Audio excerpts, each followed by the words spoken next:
അയ്യോ ഈ ആഴ്ച വലിയൊരു വീക്കെൻഡ് കിട്ടിയത് കാരണം അതിന്റെ സന്തോഷത്തിലായിരുന്നു കേട്ടോ ഞങ്ങള്.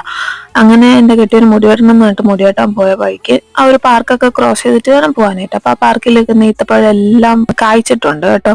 ഈന്തപ്പഴമാണ് ഈ ആയി കിടക്കുന്നത്. കുറച്ച് കഴിയുമ്പോൾ നല്ല റെഡ് കളറിലൊക്കെ ആയിട്ട് വരും. ഞങ്ങൾ അവിടെ മുടി വെട്ടുന്ന സ്ഥലത്ത് ചെന്നതിനപ്പൊക്കെ മുട്ടം പോസ്റ്റഡേ ആൾക്കാർ ഭയങ്കര തിരക്ക്. പെരുന്നാളല്ലേ, അപ്പൊ എല്ലാരും മുടി വെട്ടാൻ നിൽക്കുകയാണ്. അപ്പൊ അവർ ഓൾറെഡി പറഞ്ഞു 1.5 മണിക്കൂർ വെയിറ്റ് ചെയ്യേണ്ടി വരും എന്ന് പറഞ്ഞത്. ഞങ്ങൾ അവിടെ പിന്നെ പുറത്ത് തന്നെ നിന്ന്. അപ്പോഴാണ് അമ്പിളിമമ്മാനെ കണ്ടത്.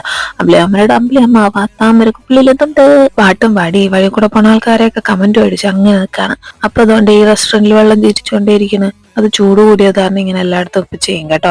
മുടി വെട്ടിയിട്ട് നേരെ കാരിഫോറിലേക്കാണ് കേട്ടോ വിട്ടത്. കാരിഫോറിന്റെ പ്രൊനൗൺസിയേഷൻ അതല്ലാന്ന്, വേറെതാണെന്ന് ആർക്കെല്ലാം അറിയാമെങ്കിൽ പറയടേ. ഗുറേറിലാന്ന് പൂരം തിരക്ക്. എല്ലാരും ഡ്രസ്സും ചെരുപ്പൊക്കെ വാങ്ങാനുള്ള ഷോപ്പിങ്ങിലാണ് കേട്ടോ. ഞങ്ങൾ നേരെ കാരിഫോറിൽ പോയി കാരിഫോറിൽ നിന്ന് സാധനം എടുത്ത് ബില്ല് തിരിച്ചു നോക്കി. ചെക്കിങ് ഉണ്ട്. നേരെ ചെക്കിങ്ങിൽ പോയി സാധനം വാങ്ങിച്ചെടുത്തു.